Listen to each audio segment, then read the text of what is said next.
پہلا کمنٹ لازمی چیک کر لینا، باحوالہ لکھا ہے، اگر پھر بھی ان کی خیر خواہی کہ آپ گن گائیں تو اپنے ایمان کی فکر لازمی کریں۔ بہت کنٹرول کیا ہم نے، بہت صبر کیا ہم نے، کبھی دوستوں نے کہا، کبھی اسٹوڈنٹس نے کہا کہ سر حالات ایسے نہیں ہیں، ان کے کالے کرتوتوں کو عوام کے سامنے نہ لائیں، خام خواہ ماحول خراب ہوگا۔ ہمارا بھی ارادہ یہی تھا کہ اس موضوع کو نہ چھیڑا جائے، حالات پاکستان کے اس کے متحمل نہیں ہیں۔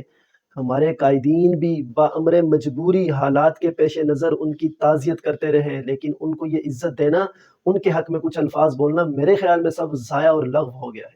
یہ سب اس لیے تھا کہ ماحول خراب نہ ہو، لیکن الامان والحفیظ ان کی طرف سے ایسے حالات میں وہی گستاخیاں مزید تیز ہو گئیں۔ اصل میں یہ پاکستان کے حالات کو خراب کرنا چاہتے ہیں، جس کالے کی بنیاد ہی گستاخی پر رکھی گئی ہو، جس کی گٹی میں ہی نبی کریم اور ہمارے صحابہ مقدسات کی توہین کی آمیزش ہو، کیا وہ باز آ سکتا ہے؟ ان کے ایمان کے تو ہم پہلے ہی قائل نہیں تھے۔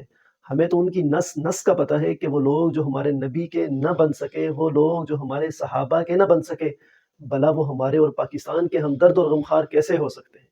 اب میں اسپیشل ان سادہ لوگ مسلمانوں کا یہ کلپ دکھانا چاہتا ہوں جو ایران کی محبت میں ان کے غمخوار بن کر پاکستان کے خلاف استعمال ہو رہے ہیں۔ یہ کلپ دیکھیے آپ۔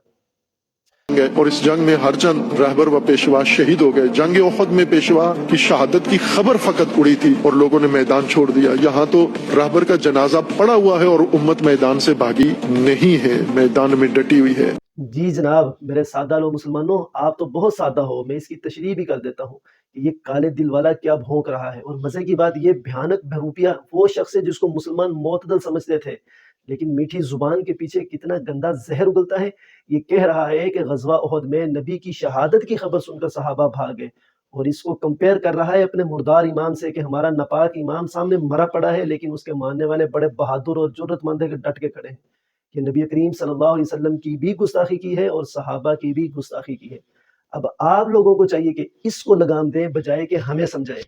کیا آپ کے سینے میں دل نہیں ہے جو برے کو برا کہہ سکے؟ دیکھو، ہمارے نبی کریم صلی اللہ علیہ وسلم نے ایمان کے 3 درجے بیان کیے ہیں۔ اگر کسی کے سامنے برائی ہو رہی ہے تو سب سے اعلیٰ ایمان کا درجہ یہ ہے کہ اس کو ہاتھ سے روکے، ہاتھ سے روکنے کی طاقت رکھتا ہو۔ درمیانہ ایمان کا درجہ یہ بتایا گیا کہ زبان سے روکے، زبان سے روکنے کی کوشش کرے۔ سب سے ہلکا ایمان کا درجہ یہ ہے کہ اپنے دل میں برا سمجھے۔ اب آپ کون سے درجے میں ہیں خود اندازہ لگا لیجئے۔ اللہ تعالیٰ ہمیں سمجھنے کی توفیق دے۔ کمنٹ لازمی چیک کر لیجئے گا۔